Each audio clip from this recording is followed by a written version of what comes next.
ওগো রিয়াজের বউটা দেখিস কত সুন্দর দেখতে। হ্যাঁ, তোমার তো লোকের বোন দিকেই নজর থাকবে, আমাকে চোখে দেখতে পাও নাকি? এরা ধরো। ওগো আমার শাড়ি আঁচলটা একটু সামলা, ভুলে লেগে গেল। ভুলে লেগে গেল আবার বলছো? আসলে তুমি ধরতে পারছো না। ঠিক আছে ধরছি।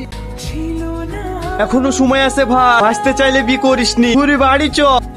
প্রথমত আমি কাপুরুষ না, বউকে কিভাবে কন্ট্রোল করতে হয় সেটা আমার খুব ভালো করে জানা আছে। এই থাম থাম থাম থাম, একটু দাঁড়া। কি বললি আরেকবার বল। আমার নাম রিয়াজ, আমি সজ্ঞানে বলছি। বউকে কিভাবে কন্ট্রোল করতে হয় সেটা আমার খুব ভালো করে জানা আছে। তোমাকে বীর বাড়িতে খুঁজে খুঁজে পাসিনি, আর তুমি এখানে এসে বসে আছো। এ দেখো চুড়িটা ছিঁড়ে গেছে, বাড়ি থেকে সেলাই করে নিয়ে এসে দাও। ঠিক আছে দাও। দাদা ভাই এটা শুধু টেলার, এরপরে পুরো সিনেমা দেখতে পাবি, এখনো সময় আছে, হেভি দেখ